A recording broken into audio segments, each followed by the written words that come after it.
yesterday. She swam before it rained this morning. Oh wow, she's gonna be tired Actually swam 3 times before it even rained. before it rained. You did well. If we get up at before 6.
I would like to call the Tuesday, October 7th, 2025 meeting of the Danville City Council order. Madam Clerk, roll call to establish a quorum, please.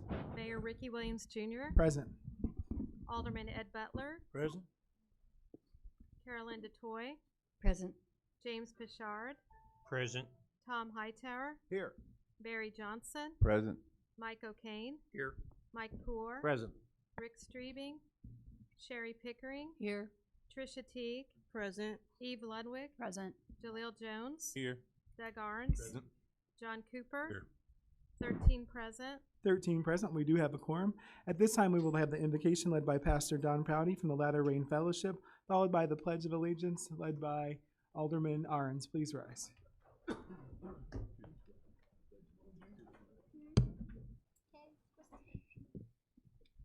Heavenly Father, we're thankful for every person that came tonight, Lord, to work for this great community.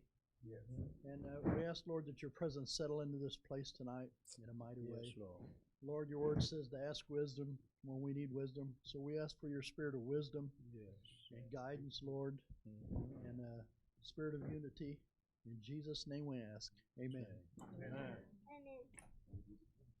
I pledge allegiance To the flag of the United States of America and to the republic for which it stands, one nation, under God, indivisible, with liberty and justice for all. I go to a school that says the Should've let her pledge make. You should've let her do every it. single day. All right. Pastor Don, we'd be happy to hear about anything that you've had going on or that you have coming up here at the church. Happy to say we've been a long time going to 1517 North Bowman trying to get moved into there. We've been kind of like in a maintenance mode for quite a while, but I'm happy to Pastor say Don, that, could you please lift up your sorry. there you go. I'm happy to say that this year and recent we're starting to move ahead now. I met with Effie Moran about the fire system to get it hooked up. The roofing got all done, and so we're beginning to move ahead again now. So hopefully you'll see us in there within the next year. Okay, wonderful. We appreciate the work you're doing on that building. Thank you.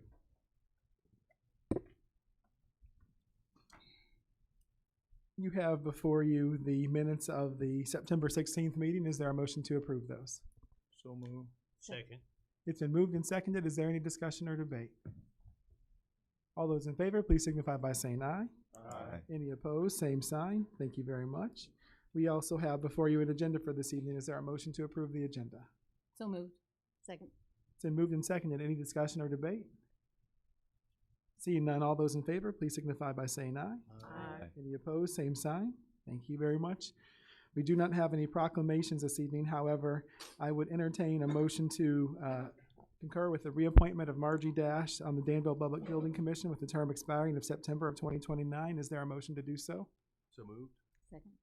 It's been moved and seconded. Is there any discussion or debate? I Seeing have none. a question. Yes, ma'am. Back in January, I believe it was, I asked for a list of all agencies and commissions and board appointments along with their expiration dates. At the time, you were without an assistant. So I know I needed to wait, but I asked for it publicly in a meeting. And then once you hired an assistant, I've asked for it twice since then. I've gotten the information as it relates to names, but not with expiration dates. So I was wondering if I could finally get that now since it's October. Sure. I'll make sure I have that for you by next meeting. Okay, great. Thank you. Thank you. Yep. Any further discussion or debate? All those in favor, please signify by saying aye. Aye. Any opposed, same sign. Thank you. No. Oh, any opposed, same sign? Okay. No. The ayes have it. Are there any reports of boards, agencies, or commissions? Seeing none, items of information, I just want to let you know as Alderman Arens let some of you know about his trip to the IML, the Illinois Municipal League Conference. I was there as well after our trip to DC.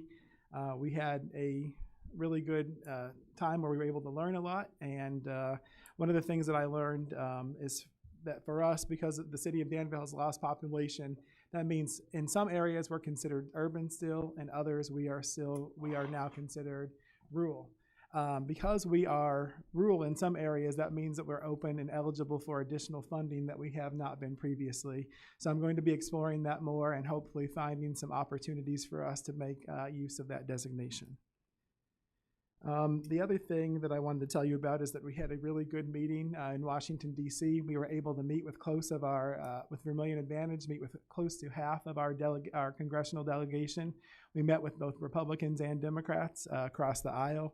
And the purpose of that was primarily to gain their support for any kind of help that we can get here in Danville. Especially, we were asking for assistance and support of an allocation for flood remediation at the old Heatcraft and Quaker site, because as many of you all know, with those two parcels together, Quaker has now agreed to donate the Quaker site to us. That would give us almost 100 acres with utilities available, as well as a rail spur and also a solar installation. The good news is that would give us an opportunity for redevelopment. One of the biggest challenges that we face in our community is that we either have the land without the utilities. As we know, if it takes tens or hundreds of millions of dollars to run utilities, they're not going to do that for us based on speculation. We'll have to have a project. Oftentimes, if you don't have the utilities, you miss out on the project because developers want to move quickly. Or we have utilities but not enough land. This would give us an opportunity to have both utilities and land. We were able to have something which I hear is almost unprecedented, or very rare anyways. We met with Senator Dick Durbin, the minority whip of the Senate, and we were able to be with him in his office for almost 30 minutes. Senator Durbin assured us not only would he be making a couple of phone calls on our behalf for major projects that are in the community, but he is championing our request for a congressional allocation in the amount of $1 million for this flood remediation project. So I just want to say publicly that I appreciate him and all of our congressional delegation, especially our Congresswoman Robin Kelly, who is also running for Senate. Congresswoman Kelly has done a phenomenal job for this area. She does not have to care about Danville, as I've said many times, because the truth is she could be reelected to her position without our votes. But despite that, Congresswoman Kelly not only has met with us many times, she made sure that we were a part of the congressional delegation, congressional designation a couple of years ago, $850,000, which I believe we have just received. Or we do have those dollars in place, and the grant application was for demolition of blight to the north of the Madison area, and so those demolitions will be occurring within the next couple of months. Which will be great. A lot of people have said, that we don't do a good job of capitalizing on development. This will allow us to invest in an area where there's already been a $100 million investment made in a medical facility. So really proud of and thankful for that opportunity. And we just want to say again, Congresswoman Kelly, we thank you and we appreciate you. She also put an office in this area, which she doesn't have to. I do want to let you know that I have been, multiple of her potential successors have reached out to me, and I have met with one of them, former Congressman Jesse Jackson Jr., and I will be meeting with the others as well. And I will keep you apprised of those meetings as we move forward with them.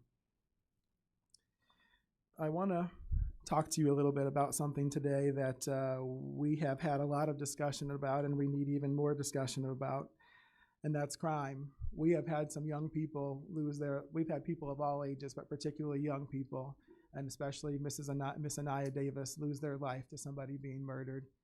That is horrible, and it is unacceptable. We have made a lot of effort to try to catch these criminals, but I want to remind you all of something, that the police are only one part of the criminal justice system. If we arrest every bad person off of the streets of Danville, if they aren't charged or prosecuted appropriately, or if they are not given appropriate sentences, and they are just released back on the street to do the same things that they've done before, then that puts us all in jeopardy. I can give you an example. A couple of years ago, there was a stabbing in the middle of Vermilion Street. We were in the process of booking that person when we were told not to because there would not be charges filed. That person then was involved in a shooting in apartments up north.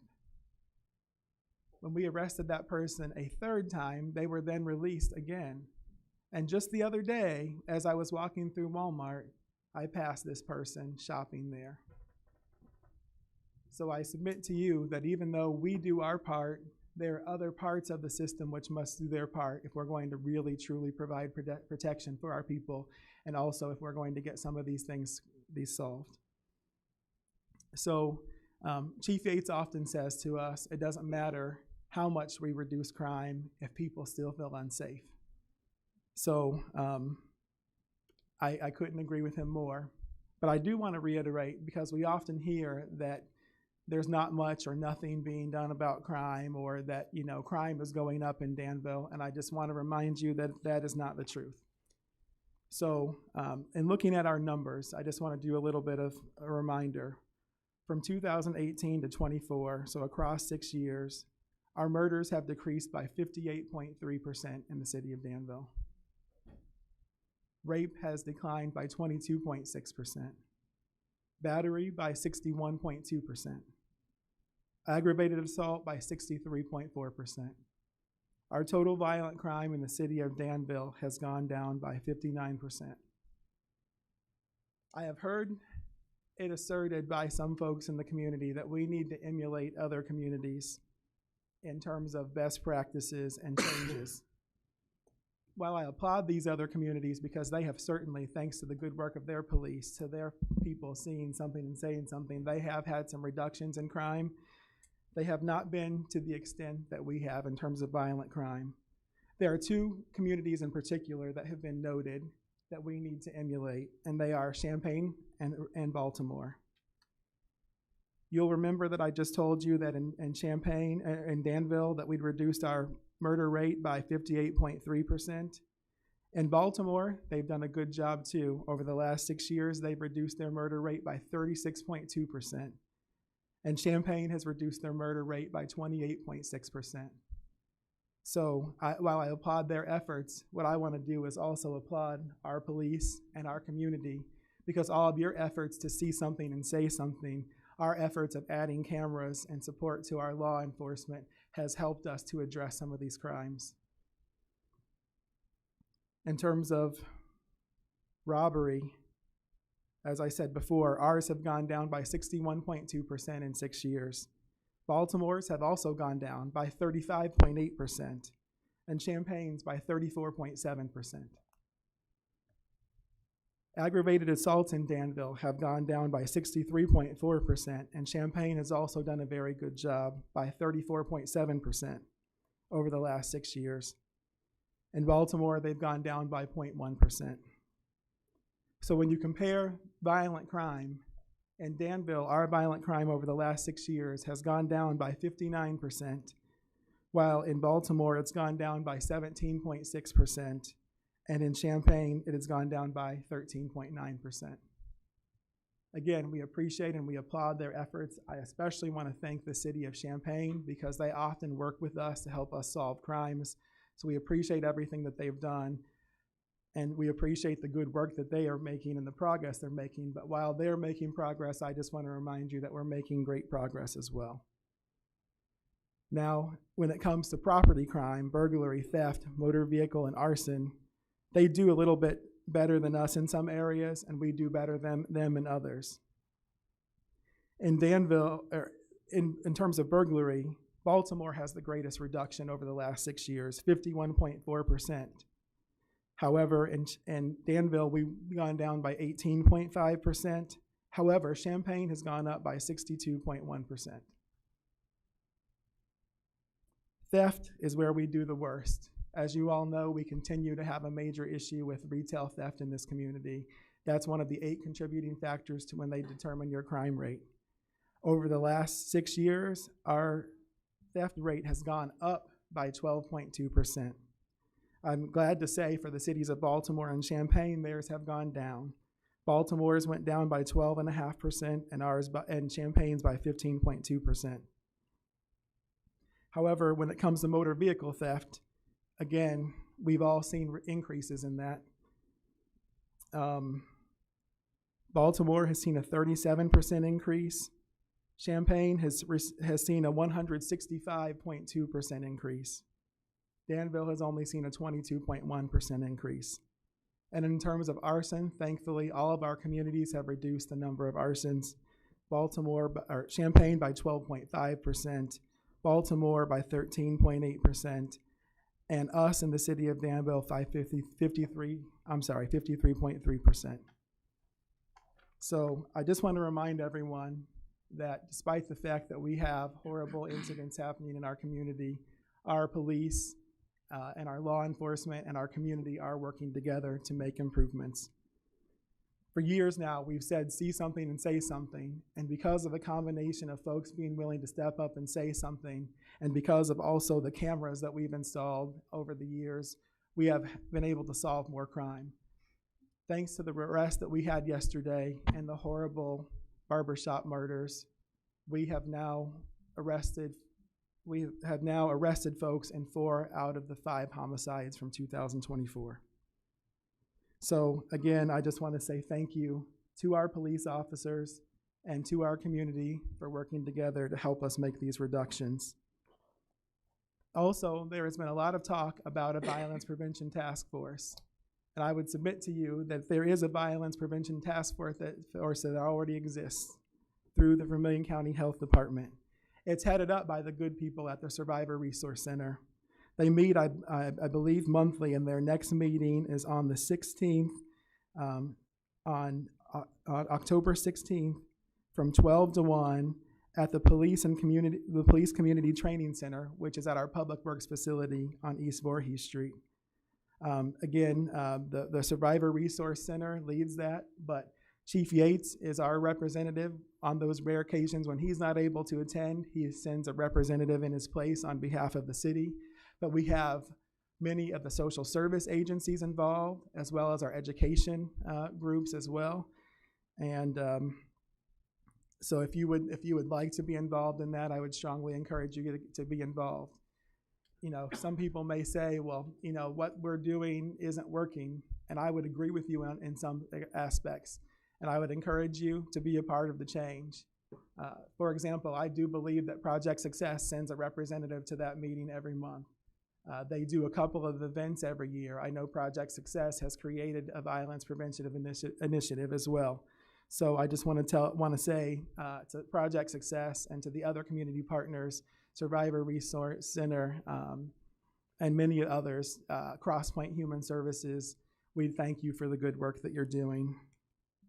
And again, to encourage you, if you would like to be a part of that, their next meeting will be October 16th at the Police Community Training Center in our Public Works facility. That's 1155 East Voorhees, October 16th from noon to 1 p.m. Madam Clerk, at this time, do we have any audience comments? We do.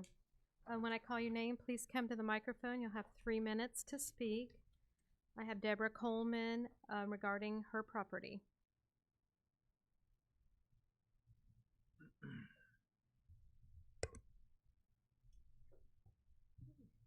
Mayor Williams and council members, good evening. Good evening. A serious mistake has been made. I own property at 508 Townsend Street. They have no problem sending me my tax bills. I have no problem paying it. We went over there the 23rd, and the yard was all dug up and everything, and this is hard for me. This was my grandmother's property, my father's property. It was passed down to me. Okay. We had to the city had us tear the house down 2023. Gave us 60 days. We got the notice in October. I have it right here. We had a special tree. There was areas my grandmother and grandfather planted it. Then their kids, which is my dad. Then we came along, you know, we like to play on it and everything. Then my kids, okay. Well, when we went over there the 23rd, it was gone. They had dug up the yard and everything. And I said, wait a minute. I said, well, what's going on here? And he said, well, I said, who gave you permission to do this? This is city-owned property. I said, no, it's Deborah Coleman-owned property. Then he went to his supervisor. He said a serious mistake has been made. And all I need to know is how did that happen? I have my tax forms here. They've been paid up every year, never been late. How did this happen? You ought to see the yard. When I got over there, you know, they got some of the debris out of the yard and everything, but it's all tracked up and everything. He said that they would fix it, you know, smooth the yard back out. But I paid Aaron Snyder $10,000 to do that when he tore the house down. He did it real nice and everything. But I just, for the life of me, I don't understand how this happened. No knowledge, no anything. I mean, how does that happen? I called my alderman, and he came. He's trying to help me, but that still doesn't explain how this happened. I should have had, I thought, at least a notice or something. That's my property. I paid the taxes there. How did that happen? Somebody needs to explain that to me. Mrs. Coleman, this is the first that I've become aware of this, so I apologize. I don't know what has happened, but I'll look into it and get back with you. I knew that. Okay. All right. Ashton Greer regarding TIF financing. Good evening. First, I want to take a moment to thank city leadership for your sacrifice and thoughtful oversight, as I understand firsthand how hard you all work to continue improving Danville. I am here on behalf of my mother and I's company to speak to the questions that were asked at the last council meeting, to provide clarity and help remove any barriers related to approving the redevelopment agreement for 80 North Street. Our company has redeemed 3 TIF grants totaling $60,901 since 2022. We have also purchased 3 downtown properties since that time and have been fully able to restore them and provide quality locations in our downtown for 12 businesses to date. My mom is handing out information on that. And now, Breezy Bar and Grill. The first 2 grants we received were for the complete restoration of 137 North Vermilion Street. When we purchased the property, it had 18 holes in the roof, reeked of mold and mildew, and had collapsed clay sewage lines 8 feet underground. These grants helped us put a roof on the property, upgrade the electrical wiring, excavate and repair the sewage line, and complete interior improvements such as flooring and plumbing. The third grant put a new roof on 57 North Vermilion Street and 8 East North Street, which also had holes and leaks, and allowed us to add an HVAC system, as the prior system was not functioning. The redevelopment agreement our tenants are seeking will assist with many updates required to have a fully functional kitchen, which our downtown so desperately needs. The city's TIF funding has supported these very difficult undertakings, making it possible for us to restore properties in downtown at all. My mother and I have also invested more than $400,000 and countless hundreds of hours of our time and resources to make this possible. We demo, clean, and paint all of our properties ourselves. If the number of grants our company has received would disqualify us from future TIF grants, we need to know that, as it is impossible to bridge the funding gap on these deteriorating buildings in our downtown while keeping rents affordable to small businesses, which is why so many of them are being torn down today. Simply put, the value of properties is not as high as the cost to restore them and bring them up to code. It is a risky investment, and it is an impossible one without TIF. Typically, with repeat grant applications, a prior successful outcome is a prerequisite for future grant approval, not a deterrent. Against all odds, we have been successful in our endeavors, and we would like to continue purchasing and restoring these historic buildings for the benefit of our city and citizens. We would be unable to do so if our success disqualifies us from future TIF consideration. The city's website says that the TIF incentive model is designed to work with property owners to create a public and private partnership in a certain area. The general idea is that the more the district improves, more property values will increase. This will increase revenue in the TIF fund, which in turn will be used for further district improvements. Yes, we are drawing from the TIF pool, but we are a big part of the solution for increasing property values in our downtown Danville district, simultaneously increasing the depth of the well that we are drawing from. I thank you so much for your consideration of this matter and your continued support, and we hope to continue to work in partnership with the city to make our downtown vibrant. Thank you. Thank you. Thank you. That's Sabrina Kelly regarding community outrage.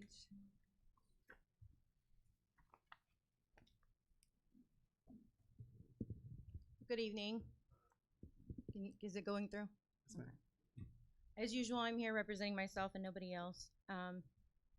The September 16th meeting, Chief Yates said that there's not enough community outrage about the gun violence in our community, specifically in Nia Davis.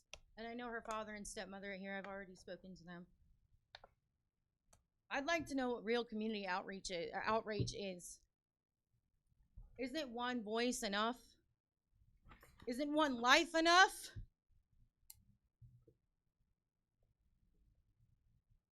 I've come here to express my outrage. And I was told to mind my business, which I understand. At the same time, how am I supposed to be a citizen and come forward and express my concerns if I'm told to mind my business? Leadership is solving problems. The day soldiers stop bringing you problems is the day you stop leading them. From General Powell. I heard that there was an issue with older people, speaking out about issues, and that it breaks trust in leadership. Seems to me that the leadership is doing that on their own by telling citizens to mind their business. Older people are citizens as well, and being angry about comments breaks trust in leadership as well. Mr. Butler brought up issues. Trisha Teague brought up issues. Alderwoman Teague and Alderman Butler brought up issues on September 16th. And I heard the comments afterwards. I'm not going to say who those were by. That person knows who they are. But if people can't speak out and are silenced, how are we supposed to see something and say something?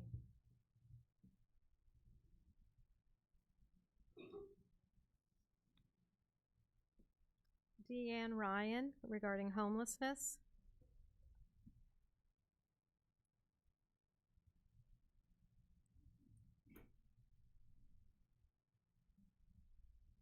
Hello, I'm here again to talk about this situation with homelessness in our county, or the county and city and everywhere else in the state.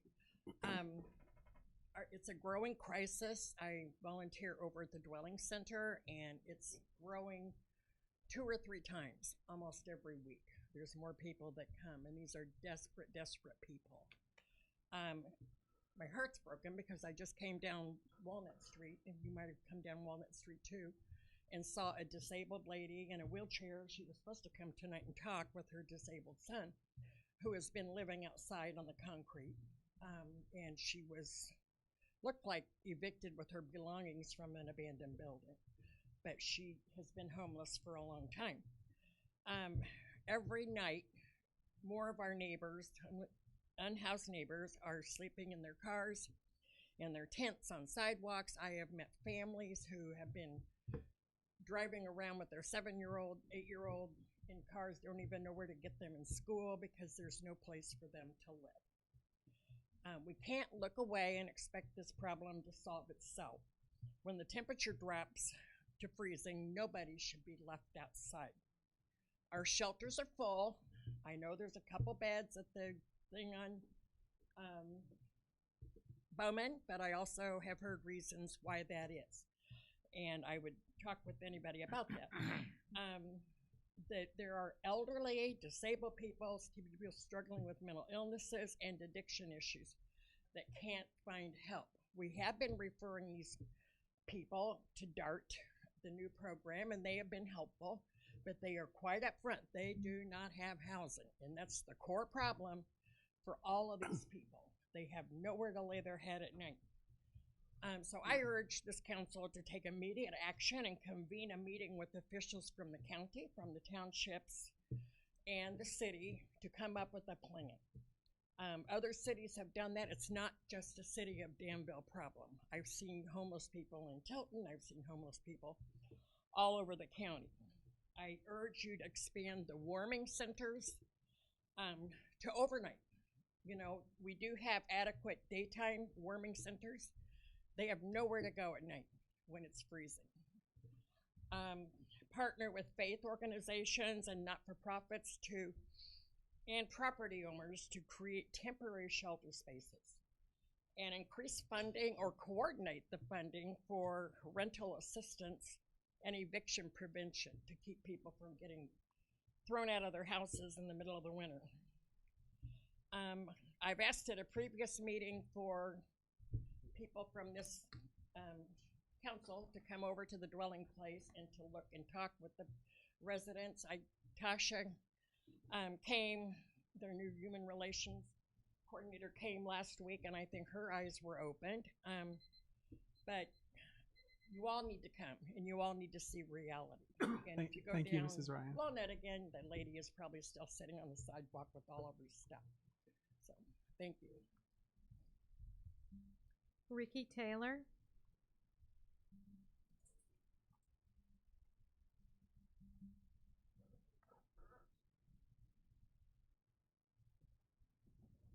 Mr. Mayor, City Council, can someone help me out? Did Danville used to have a slogan? Keep Danville beautiful. Make Danville beautiful. That brings my situation up with this grocery store. I've got pictures. This is what outside my house. If anyone wants to see these, just see me after the meeting. Or ride down Seminary Street. They put 2 dumpsters in front of the store. The smell is so bad, we have to close our door.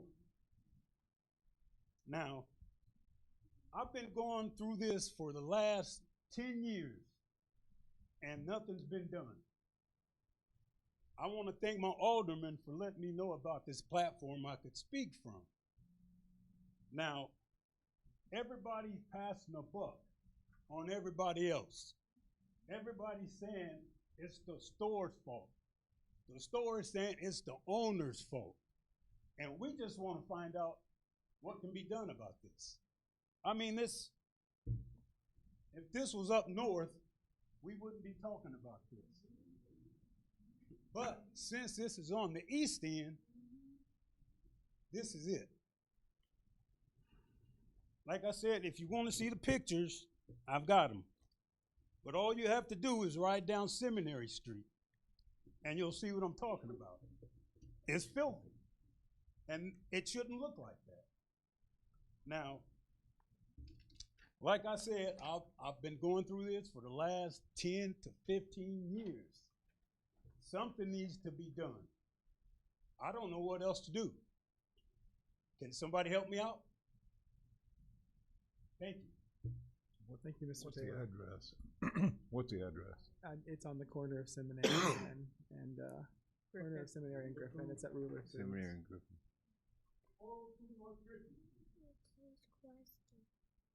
This matter has I'm been- sorry that it's not the time. It's time for audience comments, Alderman.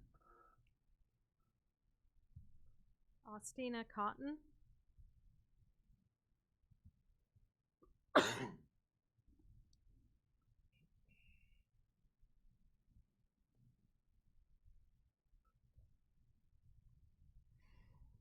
Hello, everyone. I'm Austina. The topic of gun violence means a lot to me because it's not just something that I see. Excuse me. It's not just something that I see on the news, but it's something that hits close to home. It's taken people that I know and cared about, and it's left a hole in my world. One bullet can change everything, not just for the person that's gone, but for everyone and everything that they knew. Gun violence is still one of the biggest issues in our community, and it feels like no matter how many names we say, faces we post, or candles that we light, the people with power aren't trying hard enough to make a change. I still believe that if we come together to fight for justice and push for a real change, we can make it happen. You always want a change, but it takes more than a few people to make that change. But most of all, I'd like to say, justice for Anaya Davis. Thank you.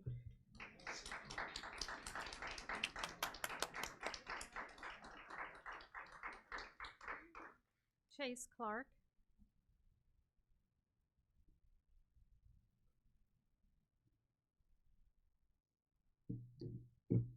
Good evening. I wanted to say thank you to Trisha Teague for speaking up at the last council meeting and being the first council member to say we need a gun violence task force on record.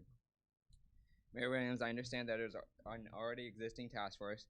However, I went to the meeting right after Anaya was killed, and Mary Catherine was the only person that brought up the name Anaya Davis, and it was immediately dismissed on a quote, lighter note.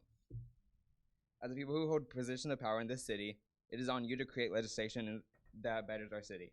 I believe that a new task force is either expanded or completely brand new would be most efficient to facing the challenge of gun violence in our city.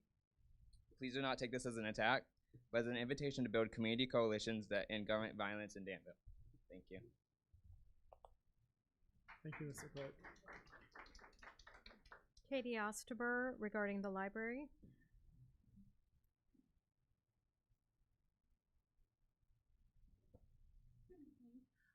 My name is Katie Osterber. I want to thank you for your time. I recently have heard that our local library is potentially facing funding cuts to reallocate that money. And I have some concerns about that. Number one, some of my earliest memories of participating in my community is going to the library.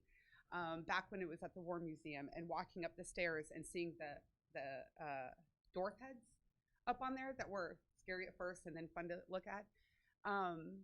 Seeing our new library being built and walking in for the first time. I'm an adult. I use the library at least weekly to listen to my books, and I go to the library quite often too.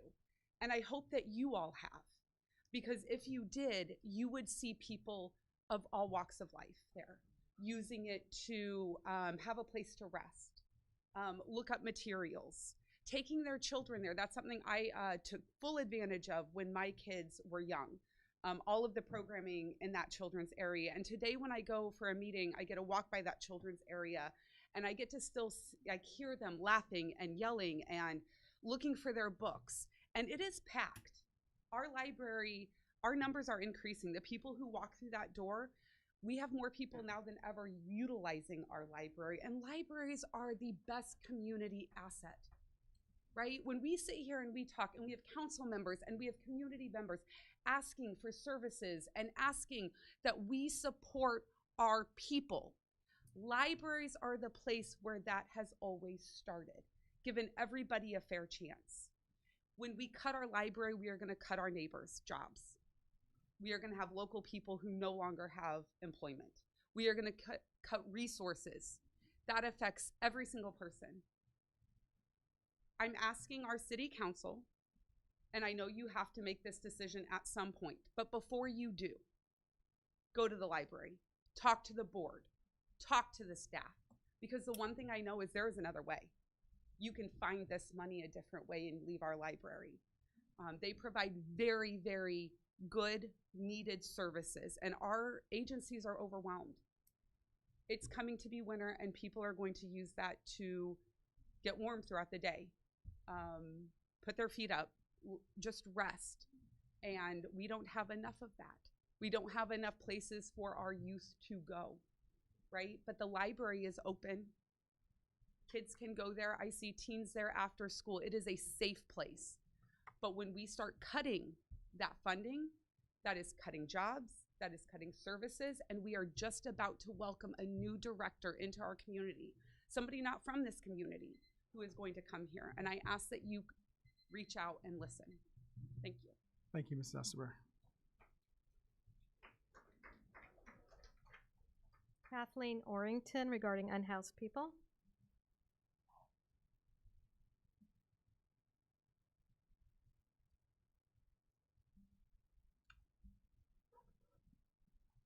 Good evening. I'm Kathleen Orrington, and I have about 45 years of experience as a registered nurse. I'm retired now. Mrs. Orrington, could you please, thank you. That way make sure everyone can hear you. Okay. I'm retired now, but after 45 years of being a registered nurse, I spent about 15 years working on a psychiatric ward, and then I spent most of the rest of the time working in community mental health. And so I'm, the issue of mental illness is very, very close to me. I have a lot of family members that died because of their mental illness. They were diagnosed with bipolar and self-medication, and they ended up dying very early in their life because they started using substances to cope with their mental illness. the effect it had on their body was to cause them to die very early. I remember the last person that died that I was very close to, and it just was unbelievable to me how people would look at him as if he didn't matter at all. And he was a wonderful person. He had a lot of talents. He was an electrician. He did a lot of work. But still, he died a pretty horrible death and way before his time. So now I'm concerned because I do go over the dwelling house also and volunteer. And I know a lot of people don't want to have anything to do with it and also don't want to have anything to do with people that are on the street. And I'm just saying, you know, that of course we all know that something horrible could happen to any of us and we could end up on the street. But most people don't want to think like that. They don't want to really even listen to issues about homeless people. I think somebody, when Deanne, who is an unbelievable servant to the people, you know, she's just incredible the way she takes care of almost anyone that's having a problem. People don't want to hear about it. When she was discussing it, there was someone here that was laughing through it, you know, through her presentation. So I think that, you know, people need to make themselves aware of these issues and of what's going on now. It's getting cold outside. There are no places for these people. There are 3 women that I know of who are my age, and I'm a senior citizen, that are sleeping in bushes over by the Presbyterian Church.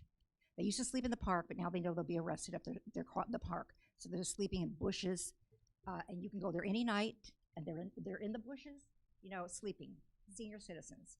That's, to me, just something we need to be doing something about. And if you're a person who says, well, I don't really care, check yourself out, because, you know, when you have those kind of attitudes, it somehow comes around and plays you, kind of bites you in the butt.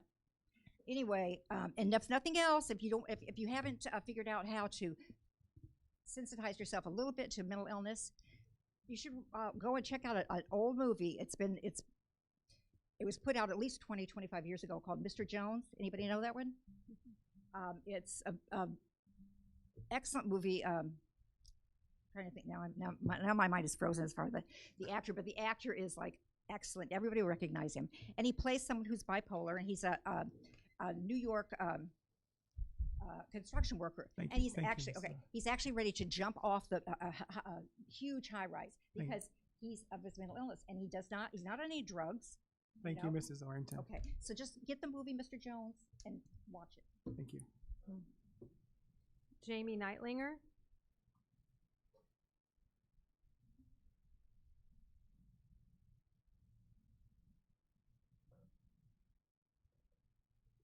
Hi there, how's everybody doing? So my name is Jamie, and I currently work at Project Success doing a violence prevention family outreach program. I previously worked for Survivor Resource Center, and I have been sitting on the task force that was mentioned for the past 3 years. What I have seen this task force do is throw 2 events a year. That's it. The chief talks about how violence is down. That's it. That's all the task force does. The task force is funded off the CBVIP grant. For those of you who don't know, this stands for Community-Based Violence Intervention and Prevention. We are working on the prevention. We have support groups in place for the response to provide supports to the family. What we are missing is the intervention street outreach piece. There are people being killed. The people that are killing them are also babies. 17, 21, those kids were my students. They need help too, so that they don't kill people. We need street outreach programs in this town, and I don't know why we are constantly battling each other with percentages and numbers when we could be helping these kids, and that would also reduce the violence. I go to the task force meetings. We haven't had one in 3 months now because the funding ran out. The next one is on the 16th, as you said, and I would love for anybody to come where we can actually come up with intervention practices, because other cities that receive this grant use it for intervention. There's prevention, there's response, and then there's intervention. Some people would say that if you don't help a student by the time they reach 4th grade, there's no hope for them. I won't tell you who told me that, but the person is here and they know. They have also told me that victims are victims because of their own personal life choices. I'm not going to call the person out, but he knows who he is. We need intervention. Yes, there's a task force, but it's not doing everything that it could be doing. I know this because I've sat on it for 3 years while I worked at SRC and currently now at Project Success. We're not trying to battle with the city officials. We're trying to work together to save these children. That's all. Thank you, Ms. Meitlinger.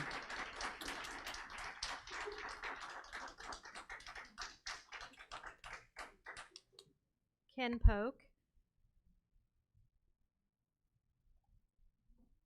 Good evening. My name is Kim Polk. I'm a disabled veteran. Mr. Pope, can you please lift that so make sure everyone can hear you, sir? All right. Thank you. The reason I came to the meeting tonight is because I had called the city a couple of times about the street sweeper. He happens to pass by on our street on English one time.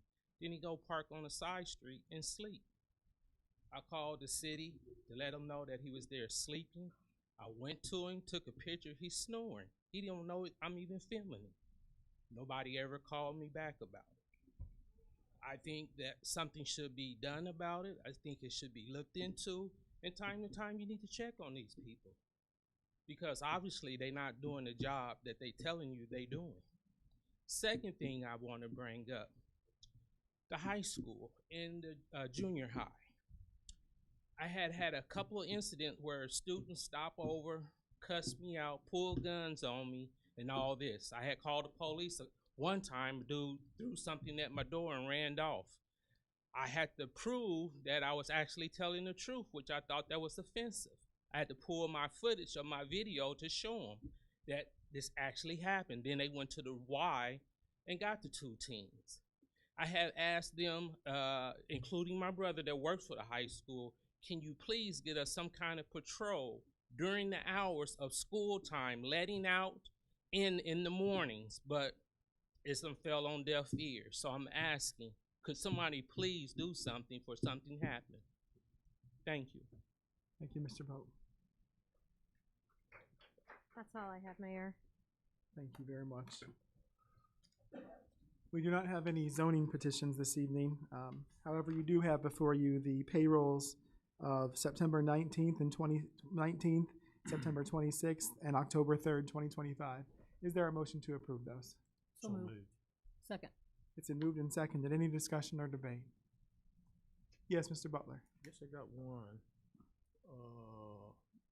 Alderman Butler, thank you, sir. Okay, I'm sorry. Y'all got one on number 5, page 5, I believe it is. Yes, sir. Yes, on page 5, it's down here where it says, okay, CDBG, homelessness rehabilitation. Can you explain that to me? All right. Mr. Butler, are you on the accounts payable or on the payroll?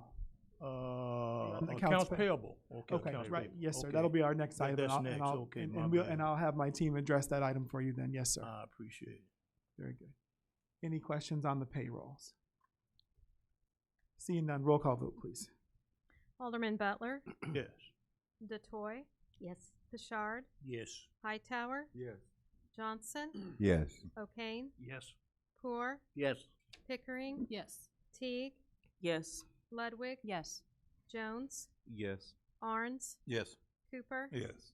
13 yes. 13 yes, the motion carries.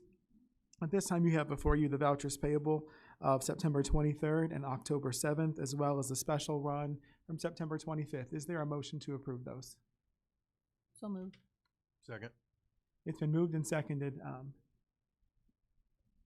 Team, can you address that? Yeah. please?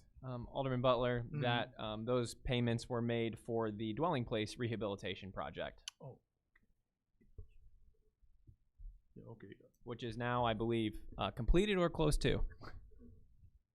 Okay, all right. Thanks, Logan. I appreciate it. Any further discussion or debate? Yes, Alderman Teague. On page 5 of the October 7th payables, Farnsworth Group was paid for a building assessment for Danville Rescue Mission. Are we preparing to do a project at Danville Rescue Mission, determining whether we should do a project? Just curious to know what that payment was for. So that report and invoice came back. We do have that report. I have, since my return, I have not reviewed it yet. So I can't give any guidance on the numbers or anything yet, but very, very soon we will be able to issue at least the report to the council. Okay. Yeah. Thank you. Alderman Teague, just to follow up a little bit on that, essentially what we're trying to do is, we realize that we have an issue with homelessness. The former shelter at the Fairchild, Old Fairchild School has been closed for a year and a half now, and we are trying to determine what issues are there to make it habitable and usable again, if that's possible. If so, how much that would cost. We have also worked with them to secure, one of the issues they've been having is getting water in the basement perpetually. So we have worked with them to get temporary power there as well, so we can keep water out of the facility. So what I would just remind everyone is, just because you don't see something happening doesn't mean that it's not happening. I don't like to come forward to you all when we have something that's incomplete or without any kind of suggestions, and you need information in order to make those suggestions. So that's what we've been working on. Roll call vote, please. Alderman Detoy. Yes. Pritchard. Yes. Hightower. Yes. Johnson. Yes. O'Kane. Yes. Poor. Yes. Pickering. Yes. Teague. Yes. Ludwig. Yes. Jones. Yes. Barnes. Yes. Cooper. Yes. Butler. Yes. 13 yes. 13 yes, the motion carries. At this time, we'll receive our Public Services Committee report. Vice Chairman Pickering. Thank you. 11A, I'd like to make a motion to accept and place on file the Treasurer's Report for March and April of 2025. Is there a second? Second. Is there any questions? Roll call, or I'm sorry, all in favor, say aye. Aye. All opposed, same sign. Thank you. And our items of information from anyone? Nope. Okay, our next public service meeting will be October the 28th, 2025 at 6 p.m. in these chambers.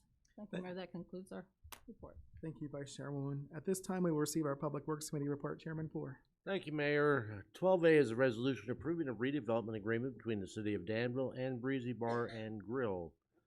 Move to dispense with reading, ask for your approval, and need a second. Second. Okay. Questions? Chairman, Comments? Yeah, I can just make a quick comment. Thank you, Alderman O'Kane, for pointing this out. There was a percentage missed. It has been revised for your packets. It was a typo error. It moved from 36 to 27%. Any questions? Where's that at in the document? What section is it in? 41B. It was a mathematical percentage error.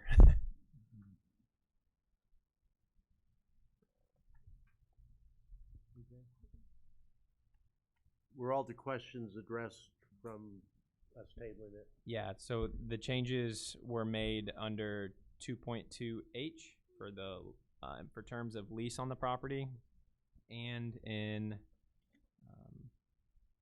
5.5 for the property tax language. Thank you, Alderman Teague, for catching that.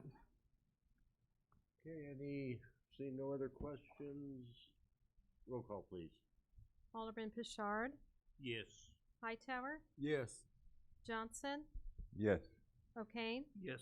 Poor. Yes. Pickering. Yes. Teague. Yes. Ludwig. Yes. Jones. Yes. Arns. No. Cooper. Yes. Butler. Yes. Detoy. Yes. 12 yes. 12 yes, motion passes. We will be meeting next Tuesday, 6 p.m. in these chambers for the Public Works meeting. Everyone's welcome. Guys, anything? Yes, I do actually. The last time I was at council, I made a soft opening date for the new IDA program for rehabilitations. Unfortunately, we did not get the application materials from IDA to meet that. I think it was this Monday we intended to open the applications. Those did come in last week. So we do intend to open for application at Public Works for the IDA rehabilitation program next Monday. Public Works opens at 7:30. You will see a press release come from the City of Danville to double confirm that this is occurring.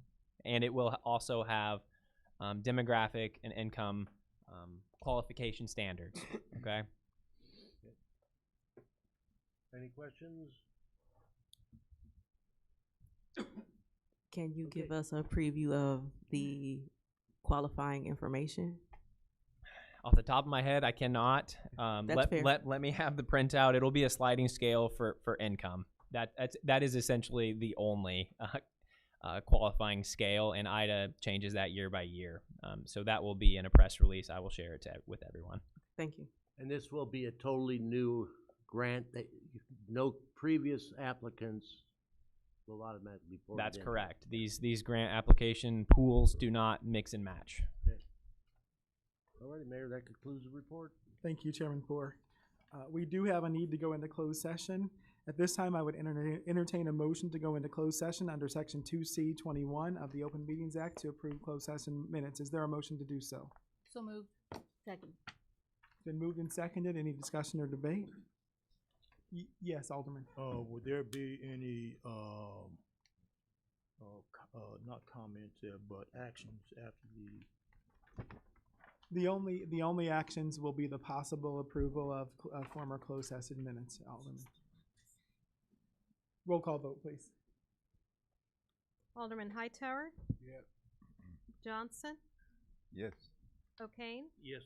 Poor, Yes. Pickering, Yes. Teague, Yes. Ludwig, Yes. Jones, Yes. Arns, Yes. Cooper, No. Butler, No.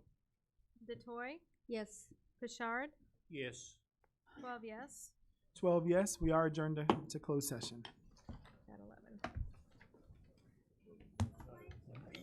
See, I need you. Because we're going in that room now.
good.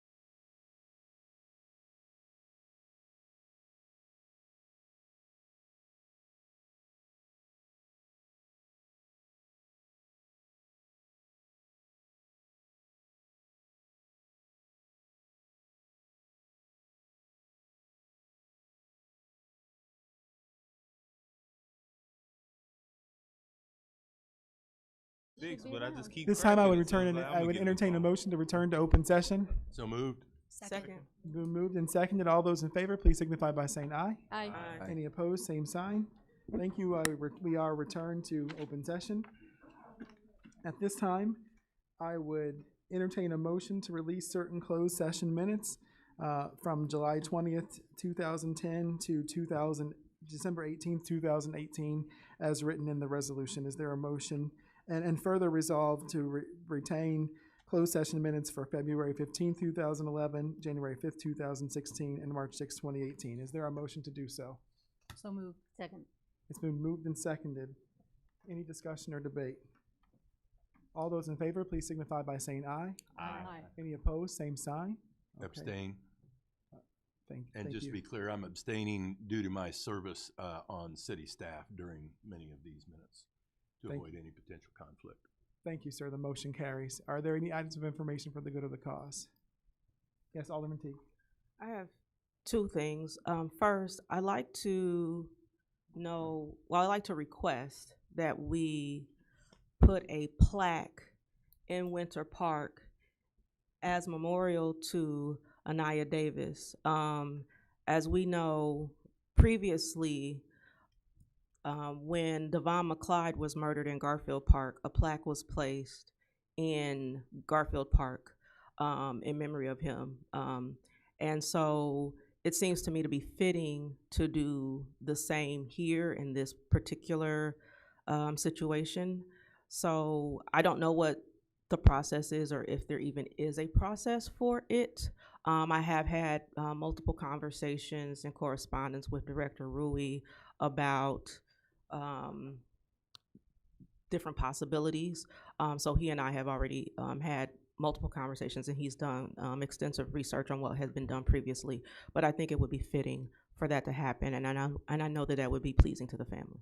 I absolutely agree. I believe Representative Schweizer has reached out to me about this matter as well, and I know that you had conversations with Director Rui. We could absolutely do that. The Leaf a Legacy program that we have is a way to do that. It's an honor of planting a tree, and then it also allows for the commission of a plaque, and the family could state what would be what they would like on that plaque. So absolutely, and we can do that. I'm not certain that the plaque that the precedent that was set with Devon McClyde is a Leaf a Legacy plaque. I drove by Garfield Park and looked at that plaque. I've seen the Leaf a Legacy plaques, although I couldn't find a picture of one to confirm, so I'm not certain. But I don't believe that it is the same thing. And given the situation, I would ask that we do something very similar to what was done with Devon McClyde. I know for certain, having been by there, that there was no new tree planted, and then plaque placed. It is around a very mature tree that has been there probably since I was a child. And the type of plaque that I saw is not, I think I've seen a Leaf a Legacy plaque before, but it didn't look like that. So that's something we can absolutely work with the family on. Thank you. Yep. I have a second thing. I have a statement that I wrote that I like to read. This is a statement about truth, lies, facts, and opinions. I'll start with a quote. I'm for truth, no matter who tells it, and I'm for justice, no matter who it's for or against, end quote, Malcolm X. So here's the truth, the whole truth, and nothing but the truth. The truth is Anaya Davis and gun violence prevention are the most important topics and should be top of mind. Anaya Davis was a straight-A 2024 Danville High School graduate who went on to attend Ball State University. And while in high school, Anaya Davis sang in show choir and loved it so much that she chose to stay in Danville with her father and bonus mother when her mother's job relocated the rest of her family to another state. The truth is, Anaya Davis was a teenager with 3 very involved parents, Andrea King, Phil, and Yolanda Davis. Anaya Davis didn't run around in the streets. Her parents always knew where she was and who she was with. Anaya Davis was the baby of the family who bragged on social media about having 3 parents who still lovingly refer to her by her nickname, Pooh. And the truth is, on a hot June 21st day, Anaya Davis let her parents know she was going to Winter Park to have fun with her friends in a water fight. And the painful truth is that was the last time Anaya Davis's parents saw her alive. Anaya Davis's father and bonus mom have been coming to Danville City Council meetings for several weeks, sitting silently in the back of the room. They never said who they were, and they never asked for anything. Then, on Tuesday, September 16th, nearly 3 months after his baby was murdered at a city park, Anaya Davis's father came to this podium for the first time to address the city council. He said he wasn't coming with a rant or a plea. He simply wanted to ask if there was a way to save the community and to participate in a genuine conversation about the community. This is nearly verbatim what he said, but don't just trust my account of it. I like to make sure I have receipts before I speak on things and that I share facts that can be verified. Any of you can verify what was said for yourselves by listening to the recording on YouTube or reading the transcript. Anaya Davis's father starts speaking at 11 minutes and 17 seconds. Now, based on the things that I've read, the things that I've heard them say, and the handful of conversations I've had with Anaya Davis's parents, I feel confident in summarizing their desires as these 2 points. Number 1, they want justice for Anaya. Because every day, every single day, and I do mean every single day, I see a Facebook post from one of her parents that says, justice for Anaya Davis. And number 2, they want to be a part of the solution to end gun violence so that their daughter's death is not in vain. Now, you may have noticed that I keep referring to her by her name, and I even refer to her parents through her name. Thus far, I have mentioned the name Anaya Davis 14 times. Why? Because I want everyone to remember her name. I don't want her to be reduced to another statistic because she deserves more and her parents deserve more. I posted to Facebook, and I'll say it again here. It is disrespectful to Anaya Davis and her parents to be talking about anything else. I want what her parents want, to bring her name back to the forefront of the public discourse, to participate in genuine conversation about how to save our community, and to make sure that Anaya Davis goes from being the latest teenage life lost to gun violence in a public place to the last life lost to gun violence in a public place. Anaya Davis's murder hits home for me. My niece graduated Danville High School with Anaya Davis, and my niece has friends that were at Winter Park on June 21st, the night Anaya Davis was murdered. And on Sunday, June 22nd, less than 24 hours later, a young lady at church cried in my arms for Anaya Davis. So this hit very, very close to home. And the number one thing that I want, which I know we all want, is for our young people to feel safe when they leave the house and to be able to be in public spaces with their friends and not worry about whether someone might start shooting. The truth is, Anaya Davis could have grown up to become me. With everything I've heard about her life, I'm struck by how much she sounds like me. A young Black girl who grew up in the East End, got good grades, was involved in a variety of extracurriculars, had a rainbow coalition of friends, went off to college, came home for the summer, and since there's not much for teenagers to do in our city, hung out with her friends in the park. She was a bright girl with a bright future, and the only difference between Anaya Davis and me is that I got to see my future. Anaya Davis's was stolen from her. So at the end of the September 16th meeting, having heard the heart of a grieving father, and recalling a prior conversation with my own 19-year-old niece about not feeling safe to be a college kid and go places where adults weren't present because people might shoot, I felt compelled to respond to Anaya Davis's father and his request for a genuine conversation. And again, if you want to verify my account of the meeting, I start speaking at 1 hour and 43 seconds. That's 1:00:43. I made a very passionate statement, and I said a lot of things, including my willingness to participate and even lead a conversation if no one else would. Why? Because I'm tired too. So yes, I expressed my frustrations concerning prior shootings because I can't count how many times I've had to call 911 to report shots fired. And when I look back at the transcript from that meeting, I noticed the number of times I used the word we.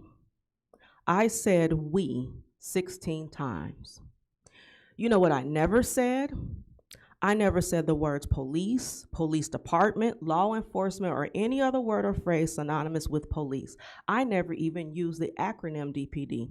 If you really want to know who I was frustrated with and who my ire was aimed at, it wasn't the police department. Because when I was saying we, I was talking about us as the city council. In fact, I specifically brought up how frustrated I was concerning the length of time and number of conversations the city council spent on toters and not on shootings or people dying in our city. So to be clear, that was a city council conversation. It was not an attack on the police department. Now, there are some people who may have misunderstood my points, which I fully recognized once Chief Yates was asked to respond. So after Chief Yates spoke, I responded again, and that was the first time I mentioned police. If you want to verify what I'm about to share with you, my response to Chief Yates starts at 1 hour, 12 minutes, and 27 seconds. Here's some of what I said. Quote, violence prevention is not just a police responsibility. Police are a piece, a component in the overall puzzle. Have our numbers gotten better? Absolutely. Has it gotten safer? Absolutely. But it's not on just the police department to do anything about it. It is a community problem. Quote, there's a lot of responsibility put on the police, but the police are not putting guns in people's hands. Quote, there are things we can do as a community to prevent violence so that we aren't in this situation. If we can come together as a community to prevent violence from happening in the first place, that would make things better for all of us. When you look at potential solutions, they're not police-oriented solutions.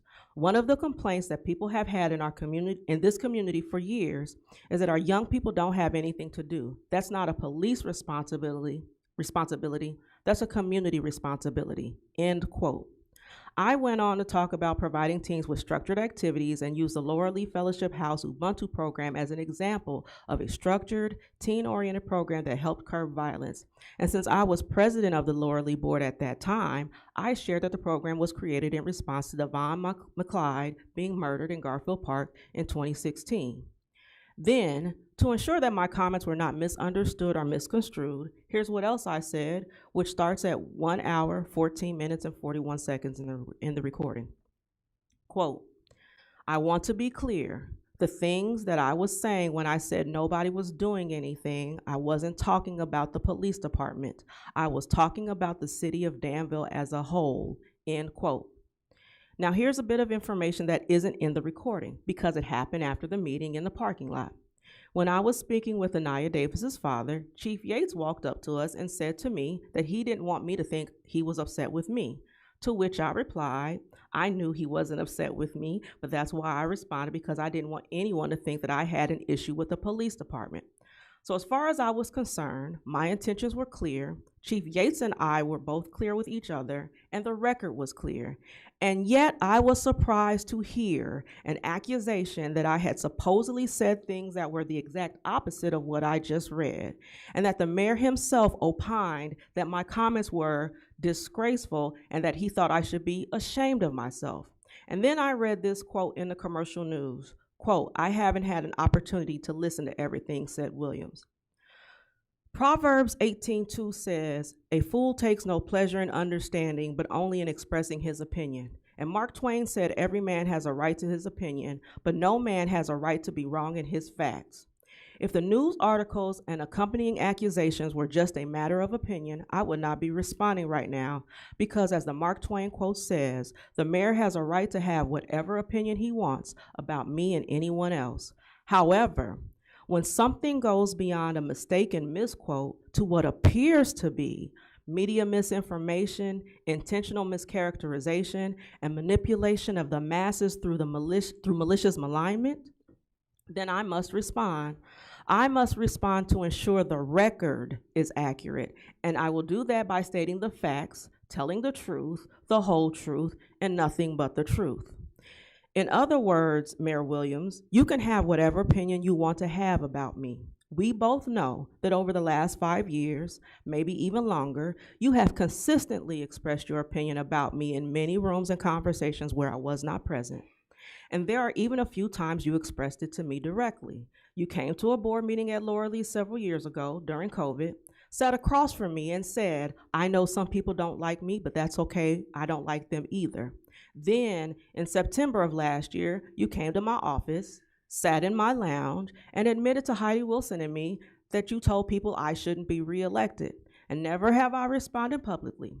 After the September 2024 meeting, I sent you an email saying I don't talk about you to other people. And when people ask me about you, I let them form their own opinions. And if I say anything, I only state facts. Mayor Williams, never have I called you out as it pertains to your behavior or comments concerning me, mainly because I felt your mudslinging was beneath me and it said more about you than it did me.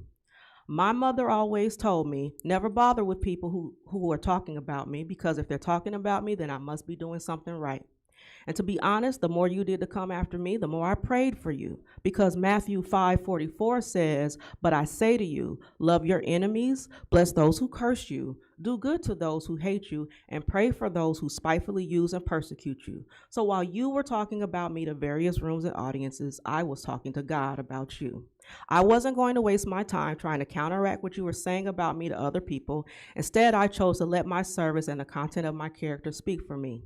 And today, I'm still going to let my character speak for me. As much as my pride wanted me to do differently, I am not going to sully myself or the God I serve by giving you a clap back. Proverbs 26:4 says, "Do not answer a fool according to his folly, or you yourself will be just like him." And Proverbs 13:3 says, "He who guards his mouth preserves his life, but he who opens wide, his lips shall have destruction." Mayor Williams, to be honest, I don't care what you have to say about me. You can say whatever you want, but I will not stand by and let you or anyone else speak for me. I will never, not ever, let anyone put words in my mouth. No one gets to throw up false flags, create fake friction, or fabricate a phony fight between me and the police department. Proverbs 12:22 says, "Lying lips are an abomination to the Lord, but those who deal truthfully are his delight." The truth and the whole truth is that I have tremendous respect for police. How could I have antipathy towards police when I actually have multiple friends and family members, plural, who are police? So not only did I not say those things, as we've already clearly established, I would never say those things because I don't feel that way. Proverbs 10:9 says, "Whoever walks in integrity walks securely, but whoever takes crooked paths will be found out." My biggest value is to live up to the highest definition of integrity, which is to always do what is right, even if it's hard, and even if it doesn't serve my personal interests. That means checking myself, dying to self, and always putting service over self. And if there's any time that I stop living these values, then by all means, I would welcome correction from anyone. Proverbs 12:1 says, "Whoever loves discipline loves knowledge, and whoever hates correction is stupid." And Proverbs 15:31-32 says, "If you listen to constructive criticism, you will be at home among the wise. If you reject discipline, you only harm yourself. But if you listen to correction, you grow in understanding." Therefore, even though the news quoted you as saying my comments were disgraceful and that I should be ashamed, the facts show that opinion is unwarranted. I can't be ashamed or have disgrace for words I did not say and for a sentiment I never expressed. If I am ashamed, I'm ashamed at the lack of action by us as a council, and I lump myself in this group because I am a member of this council also. I am ashamed that we as a council have spent too much time talking about trivial topics like toters, but have done next to nothing to target the advancement and elevation of our teenage populations, even though we have a mayor who built a career on youth development prior to being placed in the most powerful seat in our city. I am ashamed that we weren't proactive and that Anaya Davis's father even had to come here and ask for a conversation. And I find it especially shameful and utterly disgraceful that several weeks passed after Anaya Davis was murdered in a city park, and according to her father, the city's elected leaders did not reach out to have a conversation. And as I stated earlier, I have no problem with constructive criticism or checking myself. Galatians 6:4 says each one should test their own actions. But I challenge each of us to do the same, to examine ourselves, our motives, and whether we're here to serve all of Danville's citizens. We each need to be accountable for whether we are going to be part of the problem or we're going to be part of the solution. As for me, I choose to be part of the solution. My definition of being part of the solution requires more than just making public comments, attending events organized by others, or extending condolences. Those actions are politics, and politics is not what brings change. What brings change is taking real action, participating in tough conversations, researching solutions, and supporting the efforts of those who are doing the work on the ground. I am committing to working on this problem because it's worth solving, not just for my neighbors, not just in my ward, and not just for those who look like me, but for every single citizen in this city. And I personally want to say to the Davises, I apologize that you had to come here. I apologize that I got to put on my glasses so I can see you, that I personally never had a conversation with you until you started coming here. I didn't know the two of you before. I did know Andrea because I grew up with her. So I'm not just calling the 15 of us out, I'm calling myself out. But that's also why I stepped up and said what I said. And if at any point you see me wavering from what I'm saying tonight, feel free to check me. Thank you.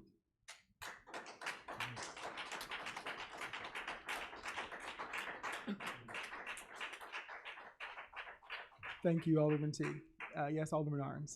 I don't know if there's anything on that. I've got 2 items as well. I do have an item on that. I would simply say that I have since had a chance to listen to it, and multiple times you stated no one is doing anything, multiple times, and multiple people in the community. Afterwards, you backpedaled it good, but everyone in this community heard you say multiple times no one is doing anything. So listening back to it again, and the record will actually very clearly reflect that. So you can backpedal, but you said you tripled down 3 times. You said no one is doing anything. And 14 times I said we. So. And 14 times I said we. Thank you. And I thank you for your opinion because I refer back to the word. Exactly. And I will too. The truth is the light of the world. Jesus is the light of the world. Alderman Hightower, is this about this, or is it another matter? Yes. Yes, sir. Go ahead. One thing about what Ms. Teague said, if anybody took it offensively, it should have been the members of this council. She was referring to all of us, not the Danville Police Department, we as a community as a whole. There's nothing being done by certain individuals. We understand that. The police department are overworked and underpaid. They do the best job they can. She didn't make reference to that. And whoever told you that needs to examine themselves, because that wasn't the way we received it, or me personally. I received it as to Tom, let's start doing a little more in the community. And that's what I've been doing. And I'm sure everybody else has. Well, I can tell you in conversations with multiple police officers, that is the way that they received it. And they perceived the later conversations as mere backpedaling. Yes, and and I also have something that my name was mentioned in the paper as well. And I still stand on my grounds, is that I said in this council that it takes a village. And when I said it takes a village, it takes all of us, police, the aldermen, it takes the young folk, it takes us all.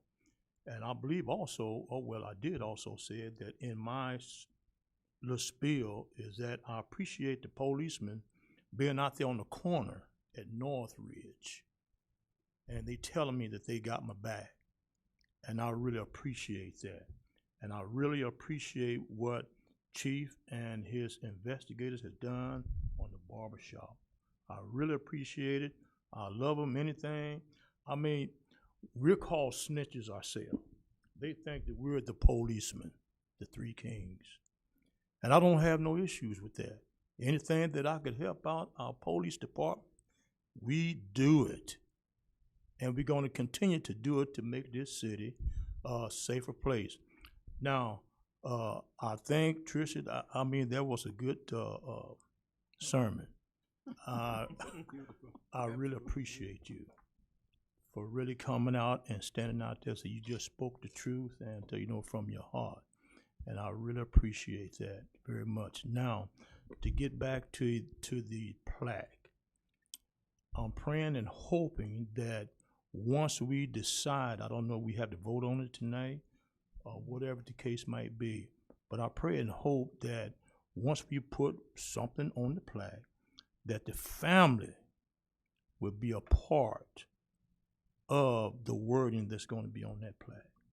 Absolutely. As I mentioned earlier, we would definitely work with the family on that. I just want to say something for the record. As someone who led youth development programs, quite honestly, there wouldn't be many youth development programs in this community if my team and I hadn't busted our humps to make it happen. For years, we funded Laura Lee when I was at Project Success, when it was on the verge of closure.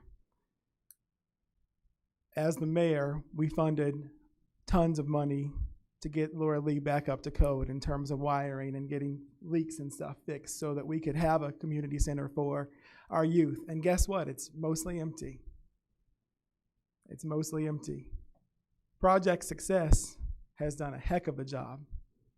When I was there, when I started, we had 4 programs. When I left, we had 15 programs. Now Jamie and Kimberly and Abby and those guys have it up to, I think, 19 or 20 programs. And they've added the violence, 20, that's awesome. And they've added the violence prevention component to it. What I'm telling you is our community is doing a lot, particularly Project Success, and it's still not working the way that we need it to. The number one problem, when I was in 1999, I was a Ralph Bunche Fellow at the University of Virginia, and our professor, Dr. Paul McLean, asked all of us, what is the number one societal problem? And people were saying drugs and all these different things and violence. And you know what I said? And my team laughed at me, and my peers laughed at me. I said lack of home training. And guess what I'm going to say to you again today? The biggest problem that we have in this community and we have in this world with violence is not a lack of policing. It's not a lack of programming. Although I think programming can certainly help, because I think there would be a heck of a lot more violence in this community if it weren't for Project Success and other places like that. But what I can tell you is the number one thing that we need is and please, I want to be very clear. I don't mean Mr. and Mrs. Davis. I do not mean Mrs. King, because they raised their child well. She was a beautiful soul in every way. But the people that hurt her, those we have to love and train and hold our children accountable and teach them the right way and keep up with them and not throw them out in the streets and not talk to them and curse them out like I always see at grocery stores and dollar stores and things like that. But until we really love and train and hold accountable our children, until our families and our parents do that, we could have every program under the sun. And unfortunately, we are going to still have amazing people like that young lady die. because the problem starts at home.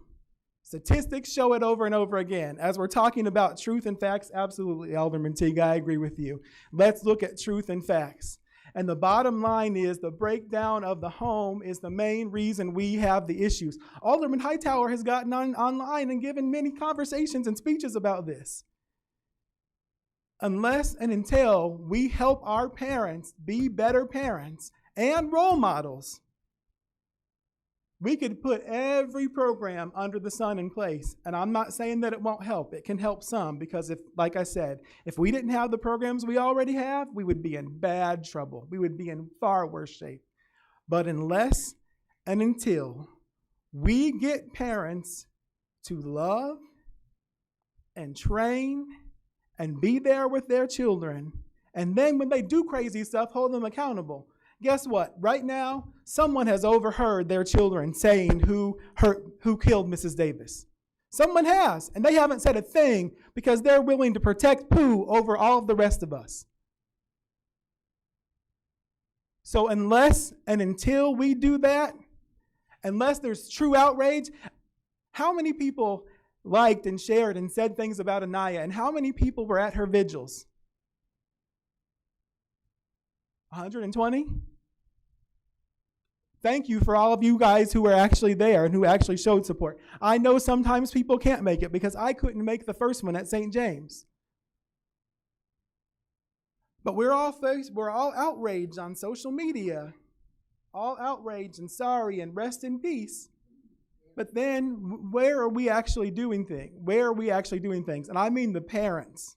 I'm not talking about community organizers. That's great. It's wonderful to see a handful of community organizers here. That's great. But until parents raise their children, you cannot expect major change. Sir, you're out of order. You're out of order. All right. Mr. Arons, I know you had some other matters. I've got two items. The first item is regarding the upcoming event, What's Brewing with the mayor and what have you, that's going to be in Ward 7 up at Turtle Run, I see, and what have you. And I was just curious, when those were developed, was there thoughts about coordinating those with the other elected officials so that they could be present as well?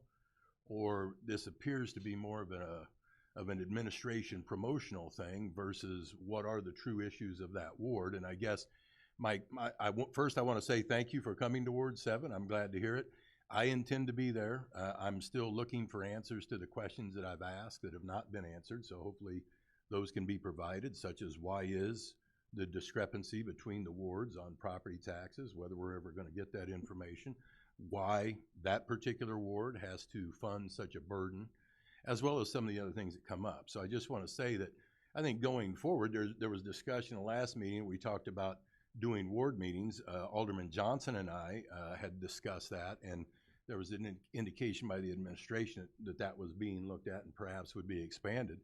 I think those are far better, where both of the elected officials and the top administration is there for questions. But what we need addressed in Ward 7 is not addressed through discussion of what's going on. What we need to discuss in Ward 7 is what needs to change. And so if that's the purpose, I appreciate that. I'll see you there, and we'll look forward to that. Thank you, Alderman. To answer your question, the purpose of the What's Brewing is primarily to update people on things that are going on. We will have ward meetings where people can have more conversation and such, but the primary reason of these is to have myself and a department head highlight what's going on in that area for the city of Danville. And we will have ward meetings where people can discuss whatever they wish. Well, and certainly I can appreciate that, because that segues into my item number 2. To my knowledge, I was not aware, and I don't know how many other council members were aware, that there were going to be discussions about reducing the library budget by such a significant portion. And I would have hoped, recognizing that they are not direct reports to the mayor's office, that they have their own board, they hire their own people. We oversee the funding because it's done through the property tax levy. But I certainly would have hoped that if there was any consideration of that magnitude, that the council would have been consulted to at least be aware of it, be consistent with it, because a lot of people think that if the city starts talking about it, everybody's aware of it and what have you. There's been no public dialogue, if that is the accurate, which is what I think I read in Vermilion County First. It was to reallocate funds for fire stations. We've not had any dialogue that established community priority for fire stations over our library. And so I go back to, this council is supposed to be collaborating and working together on these kinds of things. And I don't know about all of you, but I opened up the paper after I'd had 3 calls, or saw it on Vermilion County First. I was out of town, that it appeared legitimate. My initial reaction is that can't be true, because I couldn't conceive of anybody coming up with that concept, but apparently it is true. And so while I'm still waiting on a budget that you want to pass in December, which I think is unlikely given this and other issues, is why weren't we made aware that such a demand was going to be placed on such a critical entity that people in this community donated their own money to construct? I mean, I recognize cuts are probably going to be necessary. I called that out some time ago. The fact of the matter is when all the raises were handed out a couple of years ago, there wasn't a revenue stream to support that. I don't know if anybody requested a spreadsheet to show that you could do that for 3 to 5 years. The trend lines show you could never afford that. So yes, today is here. The revenues from COVID are over. We're back to the real Danville economy, and cuts need to be made. But the wrong way to do them, and the way that is not collaborative and is not helpful because it distracts people unnecessarily, is to propose something like a $500,000 budget cut to the library with nobody else having knowledge. Now, maybe some of you are in on the list that got to know that. I'd like to know if you were. Did anybody know that there was going to be a proposal for such a reduction? No. Because that should come to us first. Correct. Why are we disturbing the libraries board and all their activities if this council has no intention to implement such a reduction? And I would hope we don't. If we're talking about things for youth, education is all of our way out. I grew up in the East End. 6 of us ended up with bachelor's degrees because of DAC. Education is the way. Libraries are implicitly tied to education and everything else. And I'm just at a loss that that was even, appears to be accurately placed, that was suggested to the board. So let's please get our budget here so the council that's actually responsible for this can make its own opinions and have its own thoughts, and then we can proceed from there. But I, for one, will never vote for that significant of an increase to a library that was funded by the citizens of this community. Thank you. Part of a budgetary discussion, as always, we prepare and then we make recommendations. That will likely be a recommendation, Alderman Arns. So here's the thing. The library director came to me and provided me with a chart summary of what national libraries require, what their services are, and things like that. In this chart, it showed us that we should have 14 full-time equivalent individuals at our library. Do you know how many we have? Close to 30. What if I were to tell you that there's a particular position, there's a finance position. They do not do payroll. All they do is payables for about 80 vendors, and they aren't paying 80 vendors every month. That person makes over $60,000 a year plus benefits, which is more than our accounts payable manager, which is responsible for over $60 million in bills. So being provided with that information from the director of the library, myself, you're talking about cuts and about waste and we have to get rid of things. That is something that we have to consider. So it is a preliminary conversation that we've had them. I've asked them to come up with as much as they could, hopefully up to $500,000. You say, Mayor, why $500,000? Every $10 million that we borrow to build our new library, our new fire stations, or let's say we don't build, let's say we fix up our fire stations, millions, every $10 million we borrow, that's an additional $830,000 plus in revenue that we have to come up with. So one of the proposals was, if you are telling me you have too many employees, and I know that some of your employees really are not doing very much, but getting paid more than what our people here are getting paid, that is a waste of resources that needs to be better allocated. And $500,000 would help us to be able to construct or to fix our fire stations. But again, that's a budgetary item that we're working on to prepare for you. And our comptroller will have a preliminary budget for you at our next council meeting. And that must have been the outgoing director, I'm assuming, consider we just had a new director hired. So I don't know what their status or what their attitude was regarding the library as they were exiting the library. It was but prior to that. I won't get into It was all very that. prior to the exit. But what I will say is this, is once again, your focus is on bonding for money for fire stations. If we weren't using casino money for pensions and employee benefits, you could pay for one of those fire stations every 5 years in cash. But you hired more people here. There's 30 more employees here in the last 8 years. So there's plenty of room to cut for everyone. But I just think that unless other departments are at that level of cutting within your administration, I'll be interested to see those. We'll have good funding if everybody's cutting $500,000. And I would just tells me that's probably not the case. We actually have had others cut more than $500,000. In fact, quite a bit more than $500,000 even this very year. So absolutely we will. What I would also say to you is that anything that you cut, okay, let's say that we're not spending money on pensions or other things, then that is a reduction in services. So for example, one of the things that I've heard for years is that our parks are raggedy, especially for the people out in Elmwood, for the people in the Legion land at Cannon Park. They've told me our stuff looks bad. In fact, I can't believe how bad some of the infrastructure that we have here is. Harrison Park Clubhouse and other things. It is in, Alderman Teague, I got you. It is in absolute terrible shape. So anything, you're right, we can absolutely, Doug, we could, Alderman Arns, we could absolutely not spend pension money on, we could not spend money on the pensions, but guess what? Then this kid and all the young people that you guys have are gonna be saddled with that debt, because guess what? The state says by 2040, we have to have our pensions 90% funded. The formula that we had in place helps, but it absolutely doesn't get us there. You know that yourself. That's why you proposed some different alternatives when you were on staff to raise additional money for that purpose. I didn't propose additional revenue. I did not. I was not an elected official. I didn't propose anything. Once again, the elected officials do that, not the administrative staff.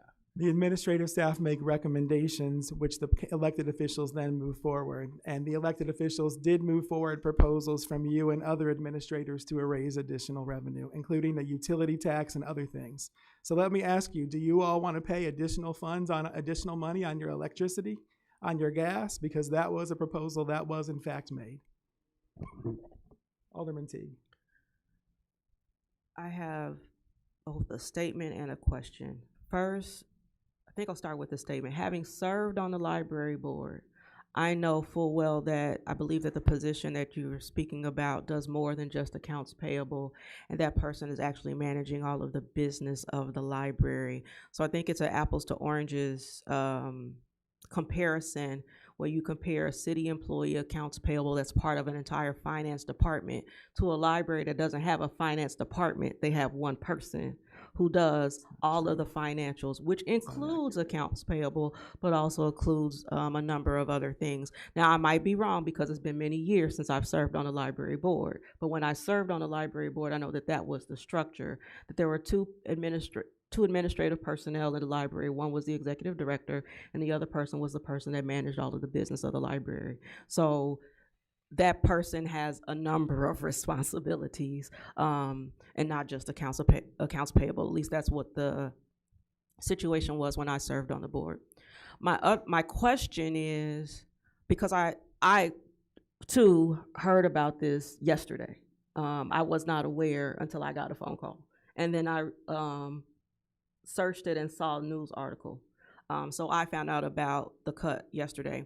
I think the other thing that was striking to me was not just the dollar amount, but the proportion of the overall budget that it was.